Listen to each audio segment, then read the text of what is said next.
Capítulo 2. Lamento que te retiraras anoche tan temprano, comentó Lady Salford. Almorzaban los tres solos ya que el conde y Odela partirían en cuanto terminaran. No fue mi deseo parecer descortés, respondió Odela, pero me sentía muy cansada después del largo viaje en tren. Por supuesto, lo entiendo, dijo la condesa con voz melosa. A la vez me habría gustado que conocieras al vizconde Mor, quien estaba anoche conmigo. Se volvió para mirar a su esposo cuando agregaba: ya sabes que es hijo de tu amigo el conde de Morland Arthur y en mi opinión es casi tan inteligente como su padre. Yo jamás he pensado que Morland sea inteligente, objetó el conde. Sus discursos en la cámara son un desastre. La condesa sonrió. Creo, queridito, que lo estás comparando contigo y nadie podría lograr discursos más brillantes e ingeniosos que los tuyos, incluso sobre los temas más aburridos. Vamos, me halagas, exclamó el conde. Sin embargo, admito que tenemos que hablar bastantes temas tan prosaicos que es difícil que no resulten unos verdaderos soporíferos. Odela se rió. Estoy segura de que estás siendo modesto, papá, y de todos modos los miembros de la Cámara de los Lores desearían hablar con la facilidad de palabra que tú posees. Bueno, John Moore es un joven muy inteligente, insistió la condesa, y estoy segura de que baila bien, así que debo invitarlo a algunas de las reuniones que haremos antes del baile. Oh, por favor, pidió Odela, no planee muchos ni demasiado pronto. Creo que se requerirá un poco de tiempo para que mis nuevos vestidos estén listos. Tenía la sensación de que la impulsaban a hacer algo que le resultaría abrumador. Era casi como hallarse en un mar embravecido y sin poder respirar. No te pongas tan nerviosa, queridita, aconsejó su madrastra. Ya sabes que te cuidaré, serás un éxito completo y tu padre se sentirá muy orgulloso de ti. Una vez más Odela tuvo la sensación de que todo cuanto su madrastra decía tenía un significado oculto. Debo estar imaginando cosas, se dijo mientras subía a ponerse su sombrero y su abrigo. A la vez estaba segura de que reinaba algo en el ambiente definitivamente amenazador. Cuando bajó sentía como si ella y su padre estuvieran escapando. Casi podía percibir una nube oscura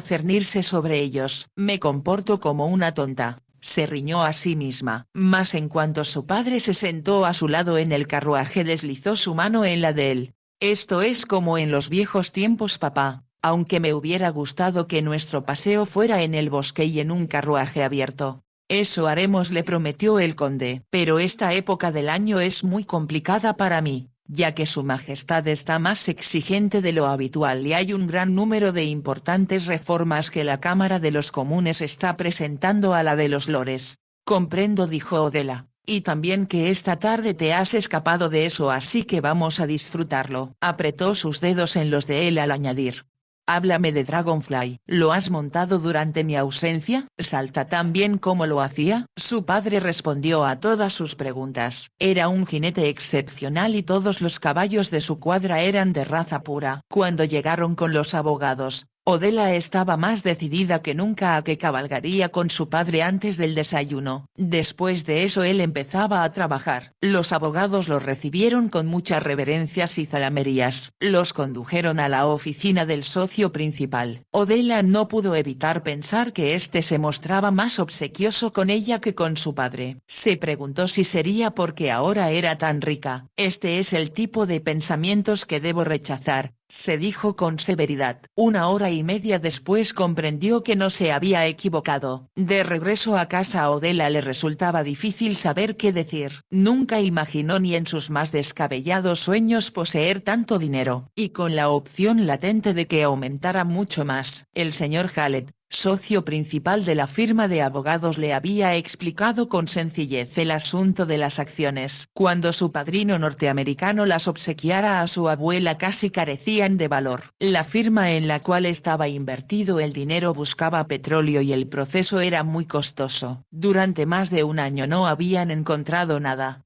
Por lo tanto existió, dijo el señor Hallett, la posibilidad de que cerraran la empresa y por ello los documentos que su abuela recibió de América se guardaron en el banco y quedaron por un tiempo olvidados. Como todo sonaba como una emocionante aventura, Odela preguntó interesada. ¿Qué sucedió entonces? Nada, hasta que su abuela murió, continuó el señor Hallett. Las acciones se agregaron al inventario de lo que se entregó a la madre de usted. Mamá nunca me las mencionó, comentó Odela. Su padre sonrió y respondió. Con franqueza, yo pensé que no valían nada porque sospechaba que la empresa ya habría quebrado. Y después de la muerte de Lady Salford, continuó el señor Hallett, al hacer el inventario de sus posesiones recordamos las acciones e hicimos las averiguaciones necesarias. Miró al conde al añadir. De hecho, milord, fue por instrucciones suyas que escribimos a América para conocer cuál era la situación real. Admito, dijo el conde, que lo consideré como una inversión inútil de tiempo y de dinero. El señor Hallett sonrió. Mas cuando después de cierta demora recibimos respuesta, fue una tremenda sorpresa para todos nosotros, incluyendo a su señoría. Me quedé estupefacto. Reconoció el conde. Miró a Odela y añadió. Como tú ya habías partido para Florencia, querida, no tenía objeto informarte acerca de todo esto ya que estabas muy lejos. No creo que habría podido creerte, respondió Odela. Todo suena demasiado fantástico para ser verdad. Es lo que mis socios y yo pensamos, comentó el señor Hallett, y como se han dado cuenta, durante el último año las acciones duplicaron su valor y hay todas las posibilidades de que continúen aumentando cada día más. Miró unos papeles que tenía frente a sí y agregó. Ahora, señorita, debe usted enterarse de a cuánto asciende su participación actual en esa compañía. Pasó los papeles a Odela, que solo miró las cifras pensando que no tenían sentido. Ya a bordo del carruaje preguntó a su padre con voz bastante asustada. ¿Qué podemos hacer con tanto dinero, papá? Ante todo, dijo el conde, mantener discreción. Mientras menos gente se entere de lo rica que eres, mejor. Es lo que me gustaría, pero la gente murmurará. Odela estaba pensando en su madrastra. La condesa querría comentarlo con sus amistades más cercanas y éstas a la vez lo contarían a otros más. No había posibilidad entonces de que alguien ignorara que ella era una rica heredera. Impulsiva, se volvió hacia su padre. Por favor, papá, haz que mi madrastra prometa que no comentará a nadie acerca del dinero que tengo. Ya le he dicho a Esme que esto debe mantenerse en secreto, respondió el conde. Pero su voz no reflejaba mucha seguridad. Odela tuvo la sensación de que él comprendía que su esposa iba a comentarlo. También sentiría deseos de gozar del placer de presentar a una joven a quien sus amistades prestarían especial atención. Después de un largo silencio, Odela expresó. Es una gran responsabilidad, papá, y tendrás que ayudarme. Sabes que lo haré y no te preocupes, hijita. Apenas acabas de regresar a casa. Hizo una pausa antes de decir.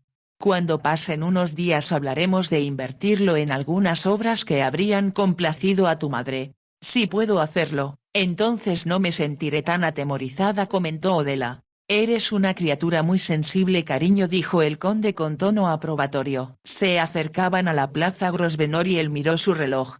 Ya estoy retrasado para llegar a la Cámara de los Lores, exclamó. Lo que me gustaría que hicieras, cariño, es guardar estos papeles en mi dormitorio dentro del cajón superior de mi tocador. Odela sabía que era donde guardaba sus cepillos de marfil para el cabello. Encima del mueble colgaba un magnífico espejo estilo Jorge III. Quiero que lo hagas, confirmó el conde, porque no deseo que nadie más en la casa, ni siquiera mi secretario, los vea. Cuando yo regrese los depositaré en mi caja fuerte. Tenía una caja fuerte privada en su dormitorio donde guardaba dinero y las joyas de la familia. Así lo haré, papá, accedió Odela, pero por favor no permitas que nadie los vea. Pensaba en su madrastra al decirlo. Como si la comprendiera, el conde aseguró. Te prometo que quedarán a salvo de miradas indiscretas. Los caballos se detuvieron frente a la casa Salford. Odela lo besó. Gracias, papá, por favor regresa temprano si te es posible. Haré lo que pueda, prometió el conde, pero desafortunadamente algunos de mis colegas son muy lentos. Odela se rió y en cuanto le abrieron la puerta descendió del carruaje. Permaneció en la calle para agitar la mano despidiendo a su padre hasta que éste se había alejado. Con los papeles en las manos entró en la casa. Temía encontrarse con su madrastra, que podría insistir en ver lo que llevaba. Así que con paso acelerado subió hacia el dormitorio de su padre. Este era enorme y muy elegante. Como la mayoría de los mejores dormitorios, daba hacia los jardines de la plaza. El ballet no se encontraba a esa hora del día. Odela, con todo cuidado, Cerró la puerta tras de sí y se dirigió hacia el tocador de su padre para abrir el cajón. Contenía muchos otros papeles y algo de dinero suelto, así como un joyero que ella sabía contenía sus gemelos para los puños, los botones de su chaqueta de etiqueta y las perlas que usaba en sus corbatas. Colocó sus papeles en el fondo del cajón para que ni siquiera el ayuda de cámara pudiera encontrarlos. Enseguida cerró el cajón y se dirigió hacia la chimenea para mirar al retrato que colgaba encima de ella. Era un bello retrato de su madre que había sido ejecutado el año en que se casara. Odela pensó que se parecía mucho a cómo era ella actualmente. La condesa contaba con 18 años cuando se casó y 19 cuando nació Odela. Tenía el cabello rubio y el cutis blanco y sonrosado. Sus enormes y bellos ojos eran color gris. Su apariencia era etérea. Como su padre dijera, Odela podía sentir su espiritualidad. Si solo estuvieras aquí, mamá, dijo mirando el retrato, sería tan divertido hacer cosas contigo. Ahora podrías construir tu hospital, abrir tus escuelas y ayudar a la gente como siempre deseaste hacerlo. Cuando Odela terminó de hablar consigo misma, sintió como si su madre le estuviera sugiriendo lo que debía hacer. Lo intentaré, mamá. Realmente lo intentaré, prometió Odela, pero tendrás que ayudarme. Sintió que las lágrimas asomaban a sus ojos. Casi con impaciencia se volvió y se alejó de la pintura. Había llorado durante mucho tiempo y con infinita amargura cuando su madre murió. Fue Nani quien le dijo con firmeza: ya deje de perturbar a su madre, si llora no la deja descansar. Odela la miró sorprendida y Nani insistió: por supuesto que la perturba. ¿Y qué espera cuando no deja de llorar así y no come? Además hace desdichados a todos los demás. ¿Realmente crees que mamá puede verme?, preguntó Odela. Naturalmente que puede verla, respondió Nani. Y en mi opinión debe estar avergonzada de usted cuando lo que debería estar haciendo es ayudar a su padre. Nani se lo había espetado en tono de reproche, pero Odela sintió que llevaba la luz a la oscuridad que la rodeaba. Cesó de llorar. Cuando su padre volvió a casa se le veía muy avejentado y ella hizo cuanto pudo para interesarlo y distraerlo. En ciertos aspectos lo logró. Eso le brindó una cálida sensación en su pecho al pensar que su madre se sentiría complacida con ella. Estaba segura de que Nani tenía razón al asegurar que su madre podía ver y oír a aquellos a quienes amaba, su hija y su marido. No lloraré, juró Odela, pero echo de menos a mamá como nunca antes. Estaba a punto de salir de la habitación cuando sorprendida escuchó voces. Por un momento no pudo imaginar de dónde provenían. Entonces se dio cuenta de que el sonido procedía de la puerta de comunicación que conducía a lo que había sido el boudoir de su madre. Todos los dormitorios principales de la casa tenían esa comunicación. Así si la esposa dormía el marido podría usar esa habitación. La habitación de su padre estaba al fondo del corredor y junto a ella, el boudoir, que también se comunicaba con el dormitorio adyacente. Odela recordó que su madrastra convirtió el boudoir en su saloncito privado. La puerta de comunicación debió quedar entornada y Odela pensó que debía cerrarla. Sería un error que el ayuda de cámara de su padre se enterara de lo que ahí se decía. Se dirigió hacia la puerta y estaba a punto de empujarla cuando escuchó a Lady Salford decir: ya es millonaria y su dinero aumenta día con día si no es que hora con hora. Odela contuvo el aliento. Como sospechara su madrastra ya estaba hablando de su fortuna. En ese momento una voz masculina contestó: no me interesa tu hijastra Esme, como bien lo sabes me interesas tú.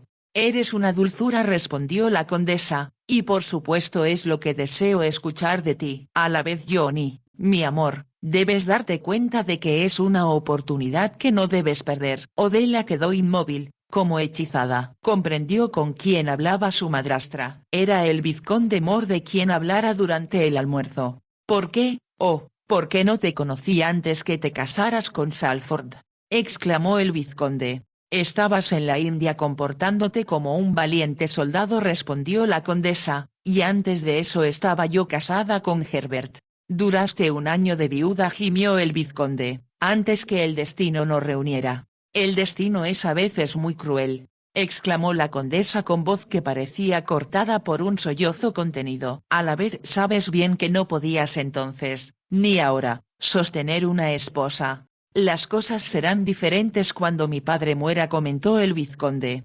Variarán muy poco, observó la condesa. Si eres sincero, mi amor, admitirás que tu padre no es un hombre acaudalado y tu casa requiere de miles de libras para repararla. Es verdad, admitió el joven, pero te deseo, Esme, te deseo intensamente. Como yo a ti, declaró la condesa con voz suave. Es por eso que debes escuchar lo que tengo que decirte. Solo deseo estar cerca de ti, hablar contigo y amarte. Y todo eso será posible, susurró suavemente la condesa, si te casas con Odela. ¿Qué voy a hacer yo con una tonta chiquilla de 18 años? Preguntó con voz despectiva el vizconde. Te deseo a ti como nunca había deseado antes a otra mujer. Se hizo un silencio durante el cual comprendió Odela que el vizconde estaría besando a su madrastra. Se dio cuenta de que no era correcto escuchar. No obstante, debía saber lo que su madrastra planeaba. Pareció transcurrir largo rato hasta que Lady Esme habló con voz un tanto agitada.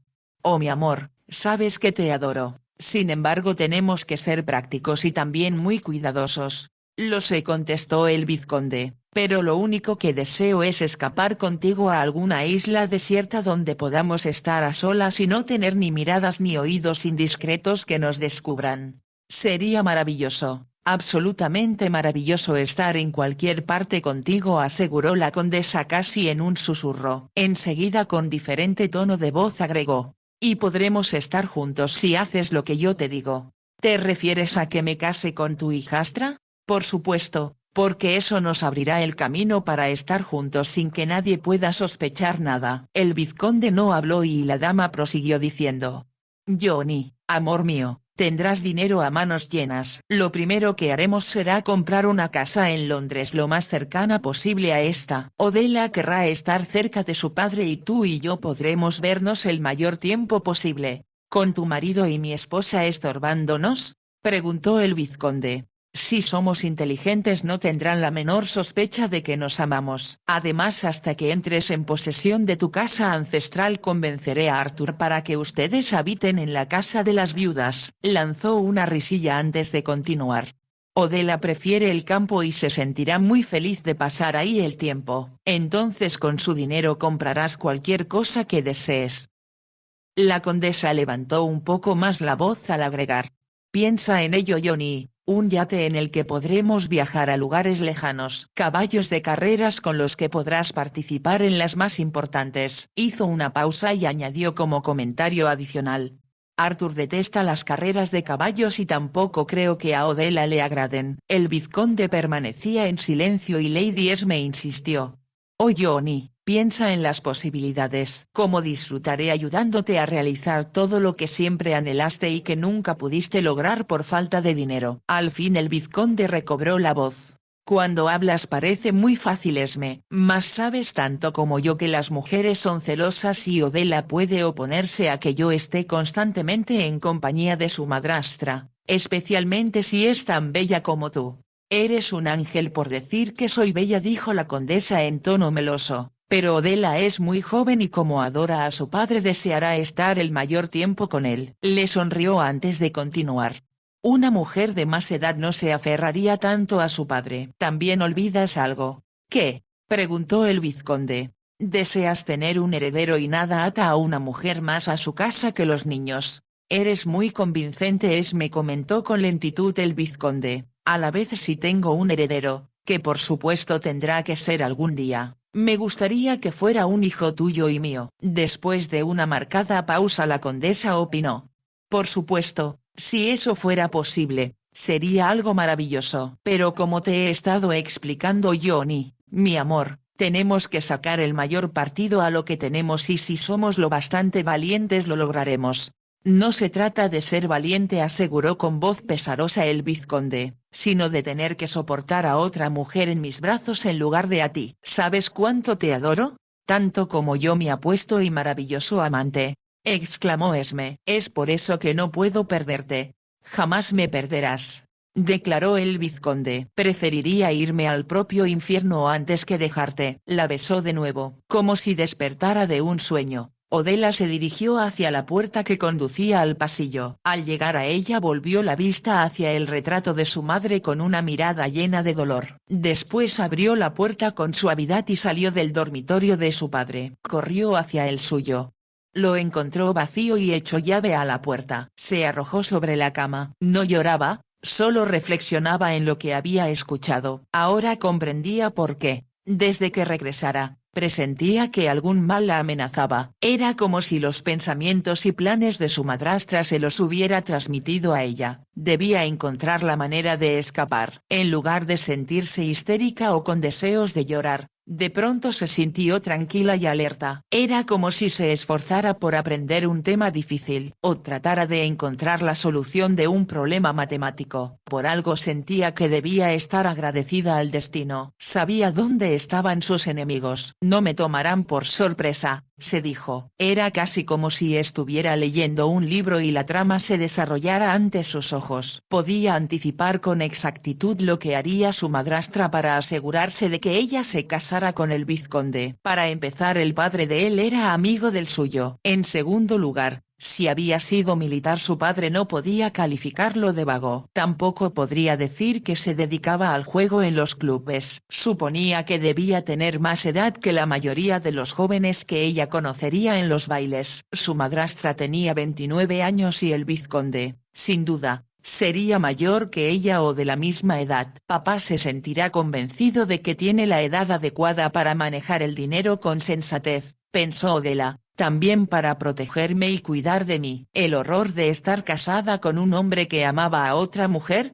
especialmente a su propia madrastra, la invadió. Sabía que era degradante que la condesa fuera infiel a su padre. A la vez estaba planeando que su amante se casara con su hijastra por dinero. Es algo que jamás sucederá, se juró Odela. Pero se daba cuenta de que tendría que ser muy astuta para que no la hicieran caer en la trampa que preparaban para ella. Como amaba a su padre, no podía contarle lo que había escuchado. Aun cuando era evidente que aún amaba a su madre, estaba entusiasmado y se sentía atraído por su nueva esposa. Odela comprendió por la expresión de los ojos de él que apreciaba su belleza. Cuando Esme lo halagaba y acariciaba, se sentía complacido como cualquier hombre lo habría estado. ¿Cómo podría yo destruir a papá?, se preguntó. Si era sincera, debía reconocer que él parecía más feliz desde que se casara por segunda vez.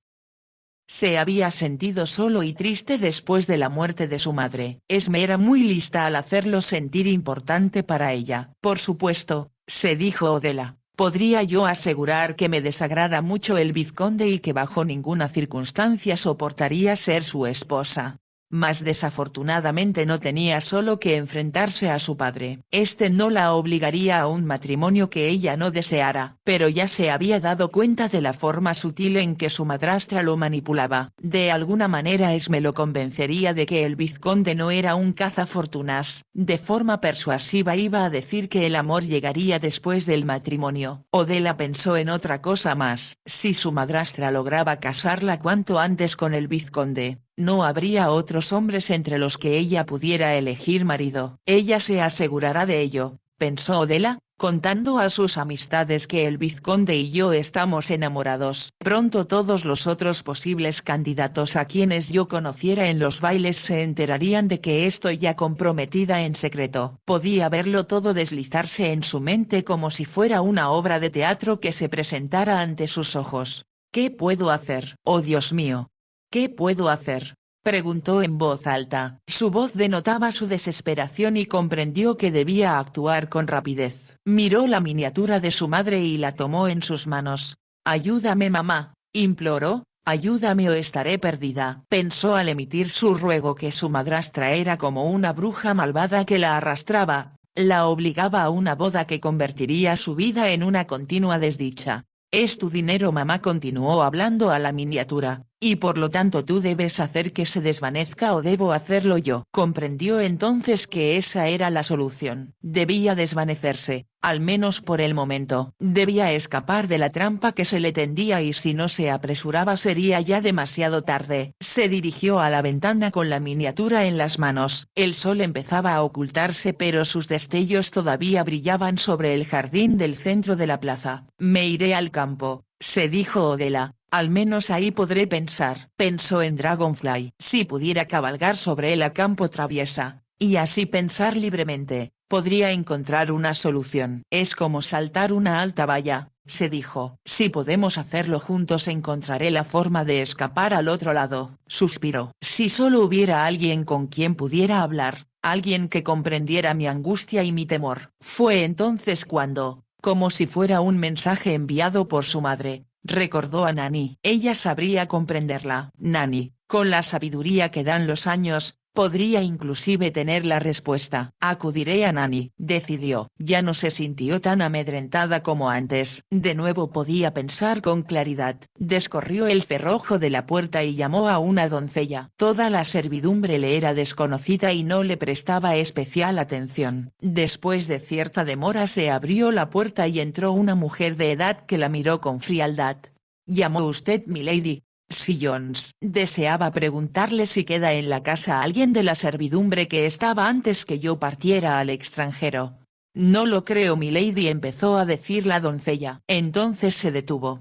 A menos que milady recuerde a la señorita Gatesi. La señorita Gatesi, la costurera, ¿todavía está en la casa? Sí milady. Es una persona muy apta para arreglar la ropa blanca e incluso ha hecho algunas alteraciones en los vestidos de la señora condesa. Pida a la señorita Gatesi que venga a verme enseguida, ordenó Odela. Muy bien milady. En cuanto John se retiró, Odela pensó emocionada que Gatesi, como ella solía llamarla cuando era niña, era justo la persona que necesitaba en tales circunstancias. Momentos después la costurera se presentó. Ya tenía más de 60 años y el reumatismo de sus piernas le impedía moverse tan ágilmente como antes. Sonrió encantada al ver a Odela. Esta se lanzó hacia ella al verla entrar. Gatesi. No tenía idea de que aún estuviera aquí. Esperaba verla milady pero no quise molestarla ya que acababa de llegar. Odela cerró la puerta. Escuche Gatesi, necesito su ayuda, la necesito desesperadamente.